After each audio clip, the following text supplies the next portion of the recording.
Good morning. After the 26,000-mile journey last week, I hope the members of the traveling press had a restful weekend. I have a brief statement, then I'll be glad to take questions. On my trip to Asia, I had a series of very productive meetings with some of America's closest allies in the war on terror. Nations such as Australia, Thailand, Indonesia, and the Philippines are fighting terrorism in their own region. Their leaders understand the importance of our continuing work in Afghanistan and Iraq.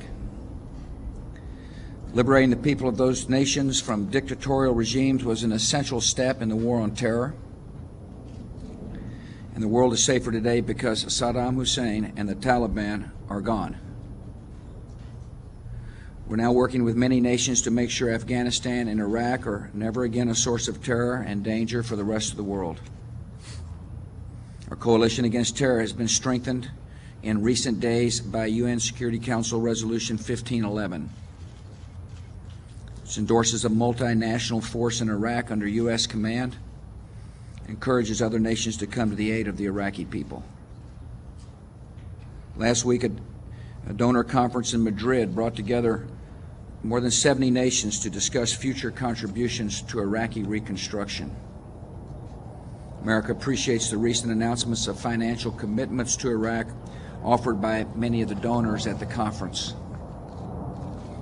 After decades of oppression and brutality in Iraq and Afghanistan, reconstruction is difficult, and freedom still has its enemies in both of those countries. These terrorists are targeting the very success and freedom we're providing to the Iraqi people. Their desperate attacks on innocent civilians will not intimidate us or the brave Iraqis and Afghans who are joining in their own defense and who are moving towards self-government. Coalition forces aided by Afghan and Iraqi police and military are striking the enemy with force and precision. Our coalition is growing in members and growing in strength. Our purpose is clear and certain. Iraq and Afghanistan will be stable and independent nations, and their people will live in freedom. This essential goal in the war on terror requires continued American leadership and the continued support of Congress.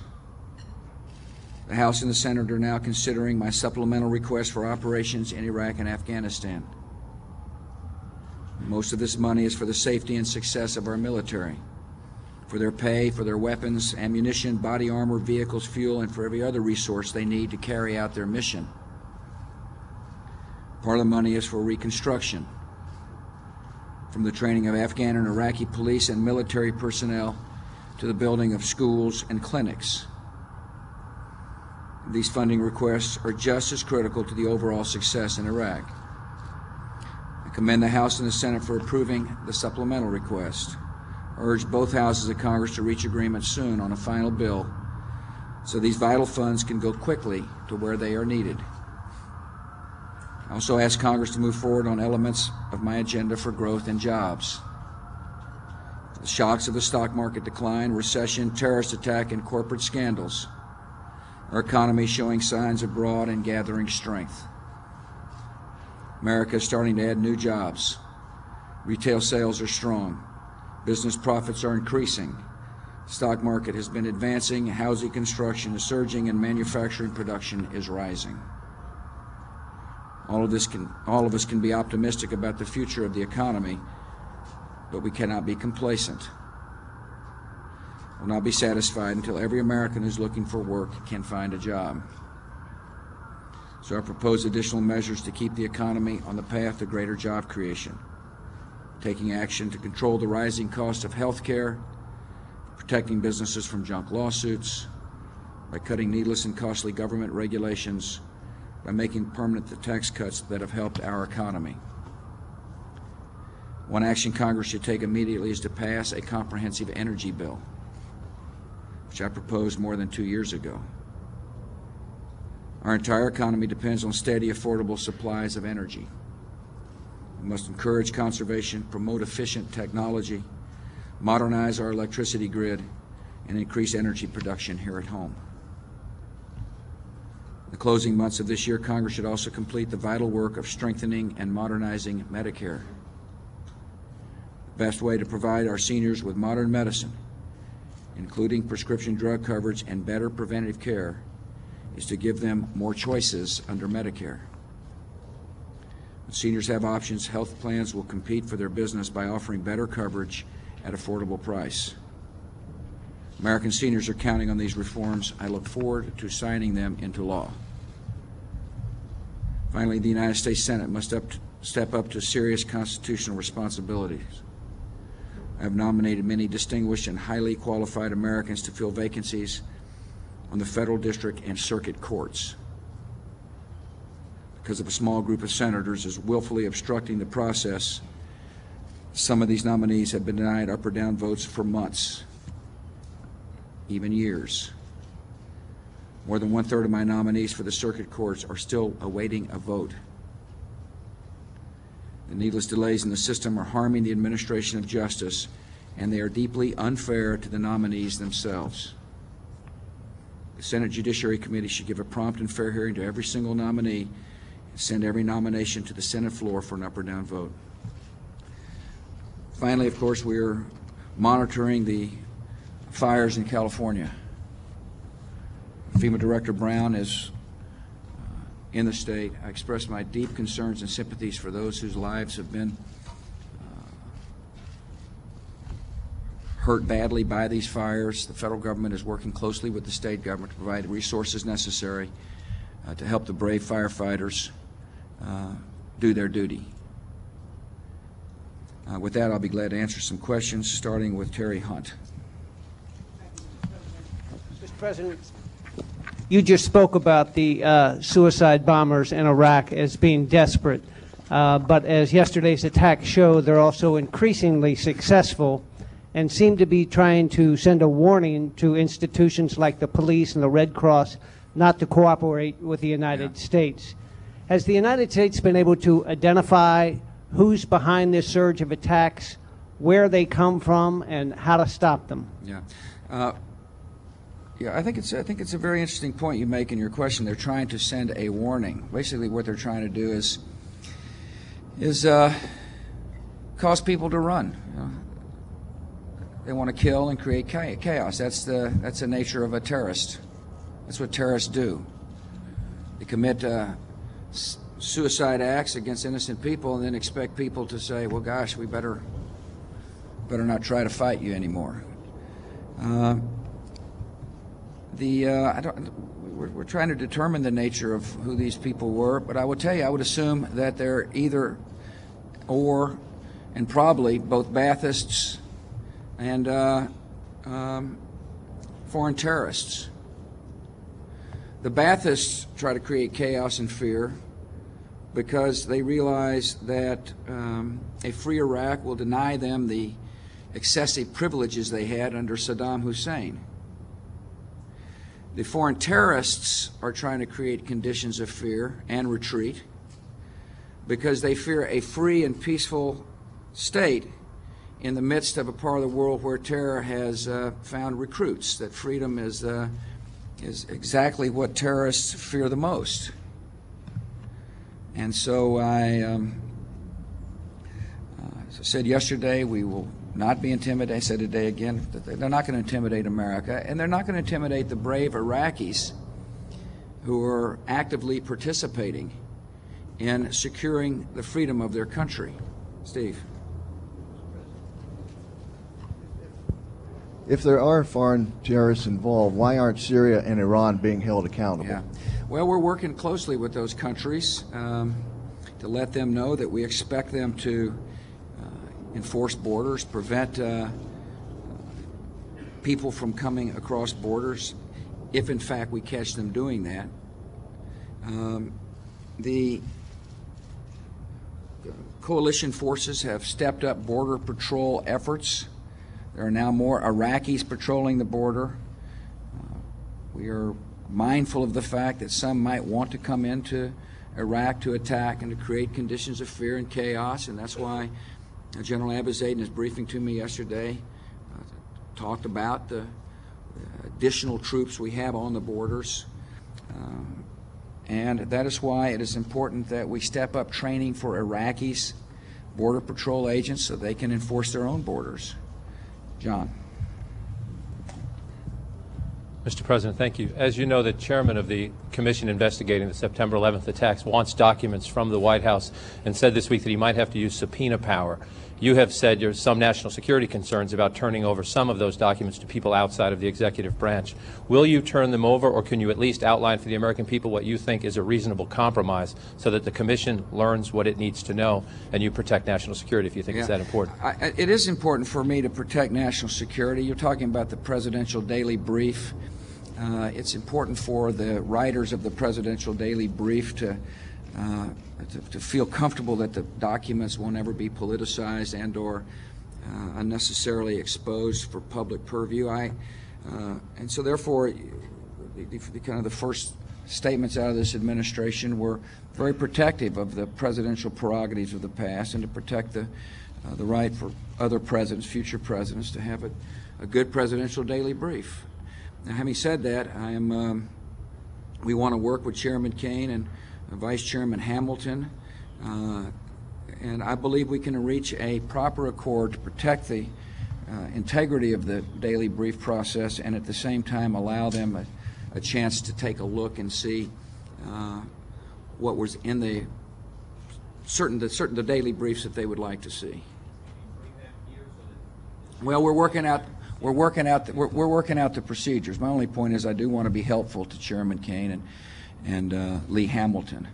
These are men of integrity. They're people who understand the process. They know the importance of the Presidential Daily Brief. They know the importance of the daily brief to future presidents, and therefore I think they will be mindful of the need to gather evidence and at the same time protect the capacity for presidents to get unfettered, real, good intelligence.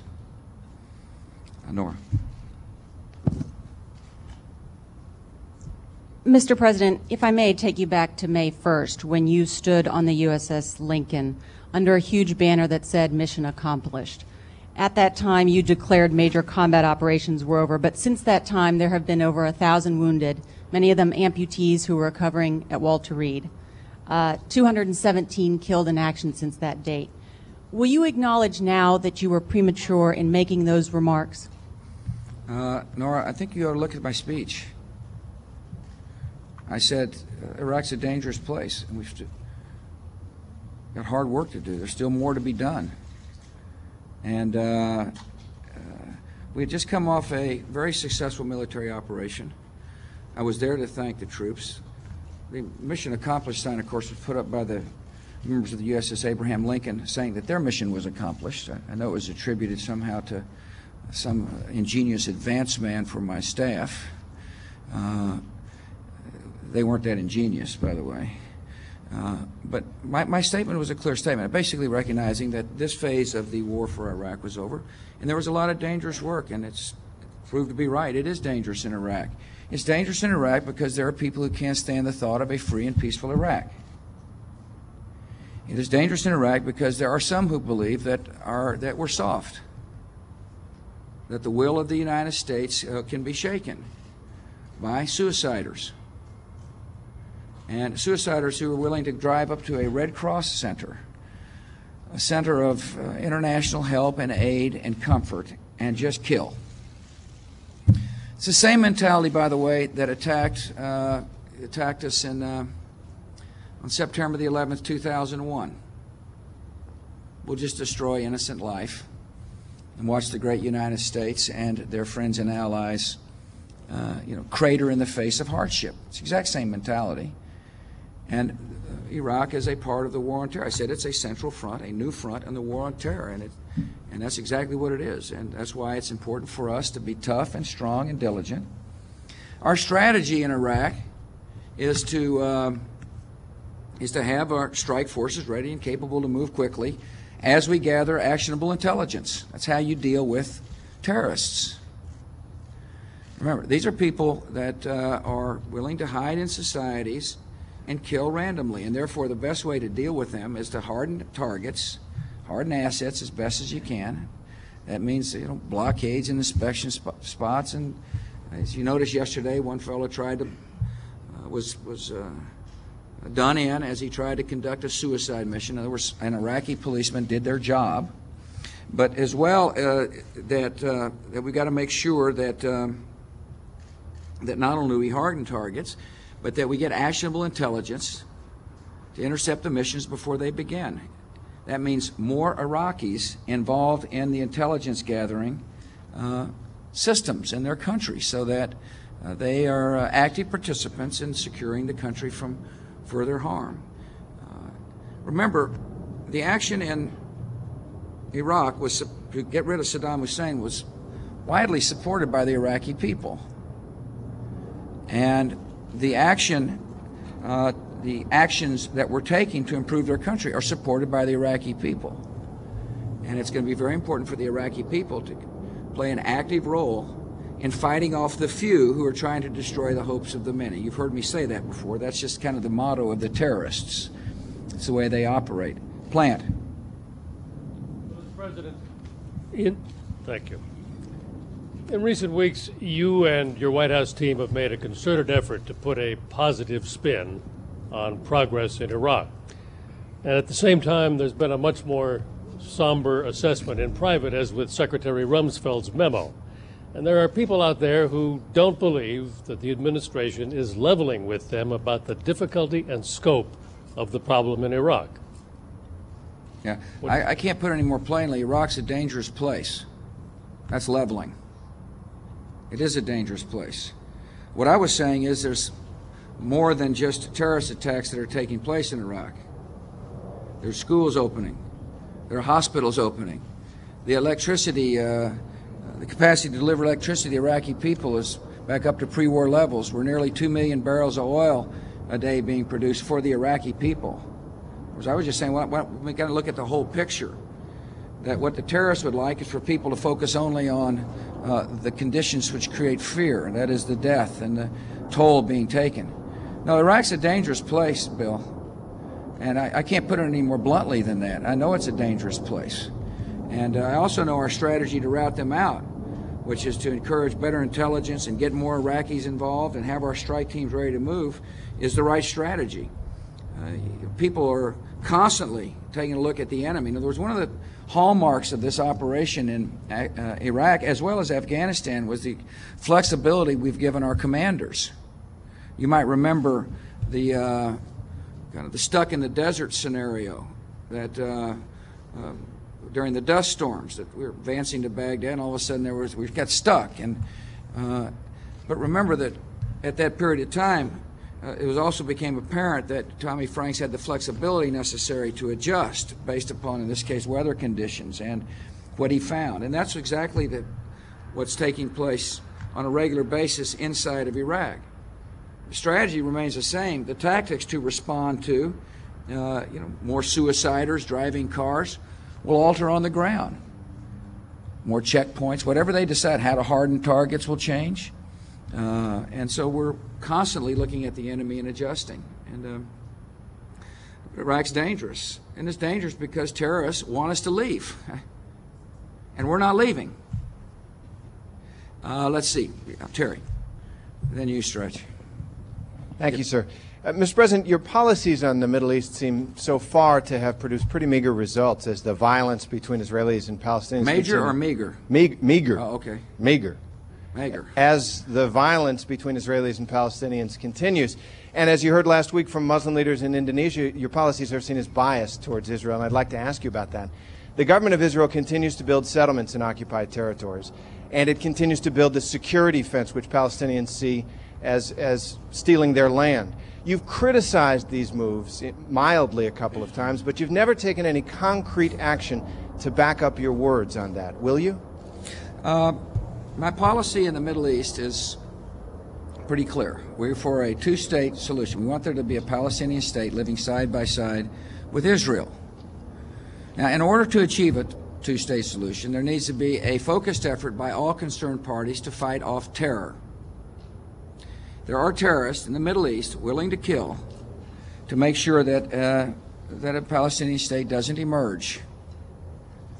It's essential that there be a focused effort to fight off terror.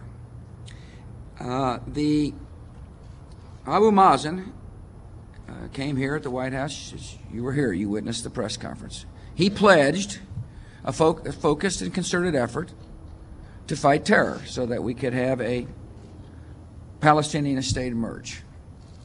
And he asked for help, which we were willing to provide. Unfortunately, he is no longer in power. He was eased out of power. And I do not see the same commitment to fight terror from the old guard. And therefore, it's going to be very hard to move the peace process forward until there's a focused effort by all parties to assume their responsibilities. You asked about the fence. I have said the fence is a problem to the extent that the fence is a opportunity to make it difficult for a Palestinian state to emerge. There is a difference between security and land acquisition. And we have made our views clear on that issue. I have also spoken to Prime Minister Sharon in the past about settlement activities. And the reason why that we have expressed concern about settlement activities is because we want the conditions for a Palestinian state on the ground to be positive. That when the Palestinians finally get people that are willing to fight off terror, the ground must be right so that a state can emerge, a peaceful state.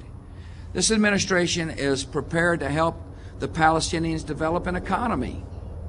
We're prepared to help the long-suffering Palestinian people. But the long-suffering Palestinian people need leadership that is willing to do what is necessary to enable a Palestinian state to come forth. Stretch. Thank you, Mr. President. Senior U.S. intelligence officials on the ground in Iraq have estimated that we have at most 6 months to restore order there and quell the violence, or else we risk losing the support of the Iraqi populace, which you've said many times we need to make this mission work. Do you share that sense of pessimism? And if not, why not? And in addition, are you considering the possibility of possibly adding more U.S. troops to the forces already on the ground there to help restore order? Yeah. That's a decision by John Abizaid. He makes that. General Abizaid makes the decision as to whether or not he needs more troops. I constantly asked the Secretary of Defense, as well as when I was visiting with General Abizaid, does he have what it takes to do his mission? He told me he does. Secondly, I believe the Iraqi people are appreciative of the reconstruction efforts. The small business owners who are all of a sudden beginning to realize there's a market developing appreciate that. The mothers who send their children to the over 1,500 schools we've refurbished appreciate that. There are going to be new textbooks coming which no longer glorify the tyrant Saddam Hussein, but glorify basic education, or at least promote basic education. They will be there. I think the people of Iraq appreciate what is taking place inside the country. And what we, of course, are going to do is implement the strategy, which is encourage Iraqis to help deal with the security issues. And that's what's taking place. We're getting better intelligence, more actionable intelligence, and the Iraqi citizens themselves are willing to fight off these terrorists. If you look at some of the brave actions by the Iraqi police, people who've died for the future of their country, you know what I'm talking about. I mean, there are people willing to sacrifice for the future of their country, the Iraqi citizens willing to sacrifice for the future of their country. Rosen. Thank you, sir. Perhaps the clearest, strongest message you have ever sent from any podium has been what you like to call the Bush Doctrine. That is to say, if you feed a terrorist, if you clothe a terrorist, if you harbor a terrorist, you are a terrorist. And I'd like to follow up on the Middle East. You have noted that Yasser Arafat is compromised by terror. Condi Rice has said he cavorts with terror. You've both noted that he is an obstacle to peace. He has, in political terms, choked off your last two Palestinian interlocutors. What is it that prevents you from concluding that he is, in fact, under your own definition of what a terrorist is, a terrorist, and should be dealt with in the same way that you've dealt with Saddam Hussein and Charles Taylor? Yeah. Well, not every action requires military action, Jim. As you notice, for example, in North Korea, we've chosen to put together a a multinational strategy to deal with Mr. Kim Jong-il. Not every action requires military action. As a matter of fact, military action is the very last resort for us. And just a reminder, when you mentioned Saddam Hussein, I just want to remind you that the Saddam Hussein military action took place after innumerable United Nations Security Council resolutions were passed. Not 1, 2, or 3, but a lot. And so this nation is very reluctant to use military force. We try to enforce doctrine through peacefully or through alliances or multinational forums, and we will continue to do so. Yeah, Elizabeth. Thank you, Mr. President. You recently put Condoleezza Rice, your National Security Advisor, in charge of the management of the administration's Iraq policy. What has effectively changed since she's been in charge? And Yeah. the second question, can you promise a year from now that you will have reduced the number of troops in Iraq? The second question is a trick question, so I won't answer it. The first question was Condoleezza Rice. Her job is to coordinate interagency. She's doing a fine job of coordinating interagency. She's doing what, I mean, it shouldn't have, the role of the National Security Advisor is to not only provide good advice to the President, which she does on a regular basis. I value her judgment and her intelligence. But her job is also to deal interagency and to help unstick things that may get stuck. That's the best way to put it. She's an unsticker. And is she listening? Okay, well, she's doing a fine job. Dana. Thank you, Mr. President. You have said that you were eager to find out whether somebody in the White House leaked the identity of an undercover CIA agent. Many experts in such investigations say you could find out if there was a leaker in the White House within hours if you asked all staff members to sign affidavits denying involvement. Why not take that step? Well, the best person to do that, Dana, so that or the best group of people to do that so that you believe the answer is the professionals at the Justice Department. And they're moving forward with the investigation. It's a criminal investigation. It is an important investigation. I'd like to know if somebody in my White House did leak sensitive information. As you know, I've been outspoken on leaks. And whether they happen in the White House or happen in the administration or happen on Capitol Hill, they can be very damaging. And so this investigation is ongoing and by professionals who do this for a living, and I hope I'd like to know. Judy. Sir, in your last campaign, you said that the American public was not ready for a complete ban on abortion. You're about to sign legislation that will ban a certain abortion procedure known as partial birth. Do you believe that the climate has changed since the last campaign and all abortions should be banned? And do you believe your brother made the correct decision in Florida when he intervened in the case of a woman who had been ordered by the courts to be taken off life support? Yes, I believe my brother made the right decision. Yes, I'll sign the ban on partial birth abortion. And no, I don't think the culture has changed to the extent that the American people or the Congress would totally ban abortions. Let's see. Mark Smith, a radio man. Thank you very much, sir, for including our radio folks here. Face for radio. I wish I could say that was the first time you told me that, sir. First time I did it to a national audience, though. Actually, my wife the last time. Your package of reconstruction aid, sir, that the Congress, as you point out, is considering, that's an emergency package, meaning it's not budgeted for. Put another way, that means the American taxpayer and future generations of American taxpayers are saddled with that. Why should they be saddled with that? I know you don't want the Iraqis to be saddled with large amounts of debt, but why should future generations of Americans Well, first of all, it's a one-time expenditure, as you know. And secondly, because a secure, a peaceful and free Iraq is essential to the security, future security of America.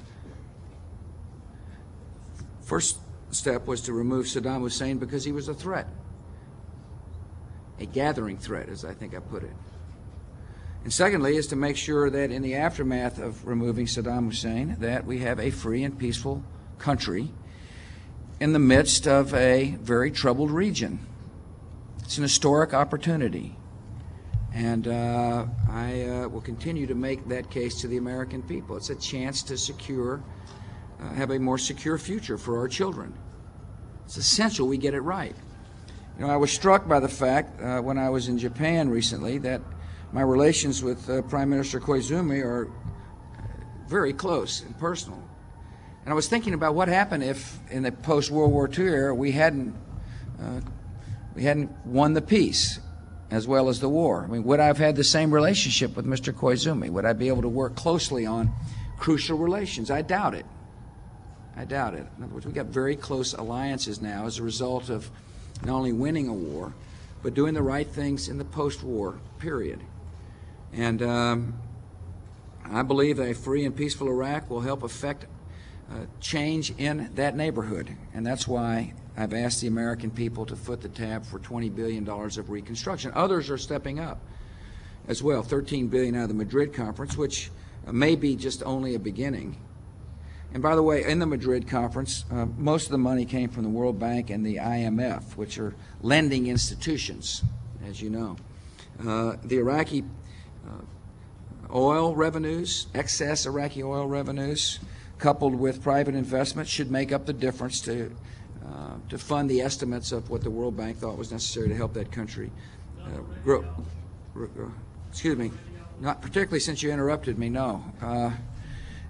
And that's what the World Bank estimated would cost, and it looks like we'll be able to, help the Iraqis get on their feet and have a viable marketplace.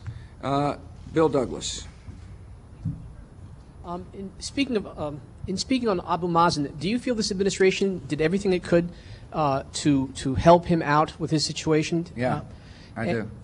And secondly, on Iraq, do you feel that the attacks that have happened recently will discourage some countries to contribute troops or manpower? Good question. I hope not. That's what the terrorists want. They want countries to say, "Oh gosh, well, we better not send anybody there because somebody might get hurt." That's precisely what they're trying to do, and that's why it's important for this nation and our other coalition partners to stand our ground, to improve our intelligence, to move quickly when we find good intelligence, and to bring people to justice. The terrorists rely on the death of innocent people to create the conditions of fear that therefore will cause people to lose their will. That's their strategy. And it's a pretty clear strategy to me.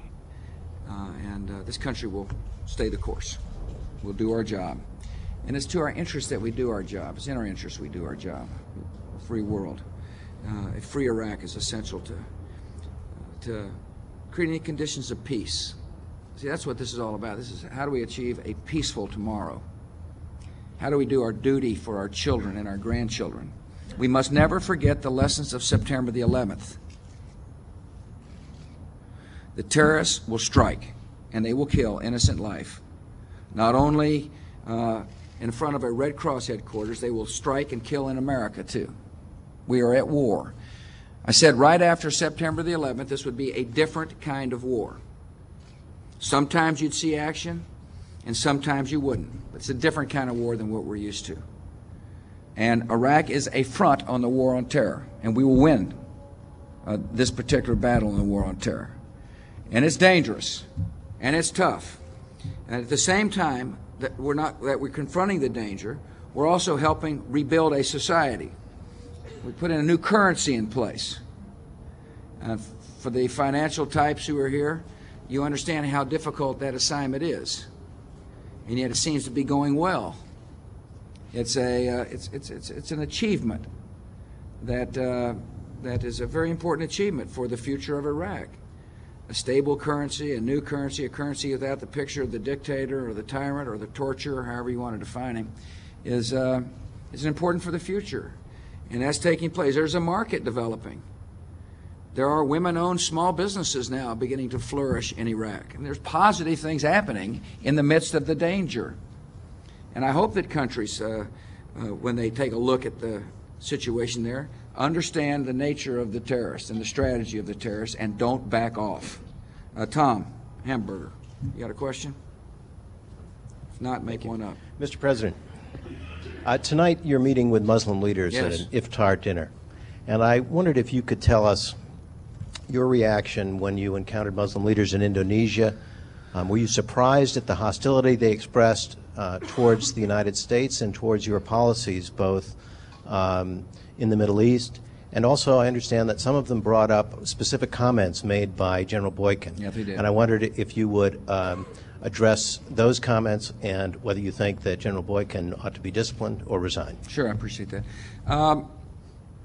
First, the characterization of hostility, that just wasn't the case. It was not a hostile meeting, nor did I sense hostility. Quite the contrary. I think the 5 leaders I met with were appreciative for a chance to express their views. But it was a very positive meeting, very hopeful. The 2 things that came out of there that I think will interest you. One was that the question was, why do Americans think Muslims are terrorists? That was the kind of the universal question from the 3 Muslim leaders, and my answer was, that's not what Americans think. Americans think terrorists are evil people who have hijacked a great religion. That's why Mr. Boykin's comments or General Boykin's comments don't reflect the administration's comments. And by the way, there's an IG investigation going on inside the Defense Department now about that. But he doesn't reflect my point of view or the view of this administration. Our war is not against the Muslim faith. As a matter of fact, as you mentioned tonight, I was celebrating the iftar dinner with Muslim leaders. We welcome Muslims in our country. In America, we love the fact that that we're a society in which people can pray openly, or not pray at all, for that matter. And I made that point to the Muslim leaders. Secondly, the question was about the Middle Eastern policy. Why is your policy so slanted toward Israel, was the question. And I informed them I was the first president ever to have advocated a Palestinian state. I did so at the United Nations. I also informed that in order for a Palestinian state to go forward, as I told Terry, there must be a focused, concerted effort to destroy the terrorist networks who are trying to prevent a Palestinian state from emerging, which requires good, strong, capable leadership, is what it requires. And so those were the 2 main points that were brought up. There was a concern about General Boykin. It seemed like to me that we've got a challenge to make sure that people in countries like Indonesia understand the nature of the American people, that how we think is going to be an important part of good diplomacy in the long run, that we've got to fight off the imagery of a society which condemns entire swaths of people because of the acts of a few, which is not the way we are. And I was pleased to give the opportunity to make that case to the leaders that were there. It was a very cordial and good discussion, and I'm going to drop them a note thanking them for showing up and giving me a chance to talk about the America I know and love. Bill. Thank you, Mr. President. After more than a year of being accused by your critics of waging war for oil, is it frustrating to now hear some of those same critics demand that you essentially take that oil in the form of loans instead of grants for reconstruction? Well, that's exactly the point I made to the members of Congress who have come here to the White House to talk about loans or grants. I said, let's don't burden Iraq with loans. I think the only thing they'll be able to repay their loans with is oil, and hopefully we'll get a good solution out of the Congress on this issue. We're making progress. We're working hard with the members to make the case that it's very important for us not to saddle Iraq with a bunch of debt early in the emergence of a market-oriented economy, and an economy that has been wrecked by Mr. Saddam Hussein. I mean, he just destroyed their economy and destroyed their infrastructure, destroyed their education system, destroyed their medical system, all to keep himself in power. He was the ultimate. No, he was. No, that's my answer there, Hillman. Thank you, Mr. President. You have repeatedly urged Americans to have patience when they view post-war operations in Iraq. But isn't there a limit to American patience, particularly in election year when your foreign policies will be the center of debate? Well, I think the American people are patient during an election year because they tend to be able to differentiate between, politics and reality. As a matter of fact, the American people the electorate's a heck of a lot smarter than most politicians. And, the only thing I know to do is just keep telling people what I think is right for the country and stand on what I believe, and that's what I'm going to do. And, there's no question politics can will create a lot of noise and a lot of balloon drops and a lot of hot air, and I'll probably be right in the mix of it, by the way. But I will defend my record at the appropriate time and look forward to it. I'll say that the world is more peaceful and more free under my leadership, and America is more secure. And that'll be how I'll begin describing our foreign policy. Ed, and then Bob, and then I'm gonna go eat lunch. Are we invited? Depends on your question. All right. Fair enough, Mr. President. You talked about politics for weeks, if not months now. When questions have been posed to members of your team, those questions have been dismissed as politics, and the time will come later to address those questions. You indeed have said that yourself. How can the public differentiate between reality and politics when you and your campaign have raised over $80 million, and you're saying that the season has not started? Yeah, you're not invited to lunch. Look, we're raising money to wage a campaign, and there will be an appropriate time for me to engage politically. That is in the public forum. Right now, I'm no question. I'm going out to our friends and supporters and saying, would you mind contributing to the campaign for the year '04? To me, that's a part of politics, no question about it. And as you know, these are open forums. You're able to come and listen to what I have to say. To me, there's a difference between that and actually engaging potential opponents in a public discourse and a debate, and there will be ample time for that. There will be ample time to differentiate views and to defend records in the face of political criticism. And I know that the campaign has started for some in terms of the public debate from a political perspective. It just hadn't for me yet. And we'll continue to lay the groundwork for the campaign. I mean, there's organizing efforts going on in states right now. There are people being put in place that are going to work hard to turn out the vote. I mean, after all, the election is nearly a year away. There will be, we're preparing different strategies in order to run a viable campaign. But I'm focused on the security of the American people, working with Congress to get a Medicare bill and an energy bill, and we'll continue to use the platform I have to urge passage of those two pieces of legislation. As a matter of fact, tomorrow I'll be giving a speech on Medicare. The next day I'll be talking about energy, and we'll continue to talk about job creation. And but in terms of the balloon drops and all that business, it's going to take it'll be a little while for me to be catching the confetti, as they say. Bob, last question. Thank you, sir. Mr. President. Fine-looking vest. Thank you, sir. Fine-looking vest. It's inspired by some of the attire from your APEC colleagues last week. Sir, David Kaye's interim report cited substantial evidence of a secretive weapons program, but the absence of any substantial stores of chemical or biological weapons there have caused some people, even who supported the war, to feel somehow betrayed. Can you explain to those Americans, sir, whether you were surprised that those weapons haven't turned up why they haven't turned up, and whether you feel that your administration's credibility has been affected in any way by that.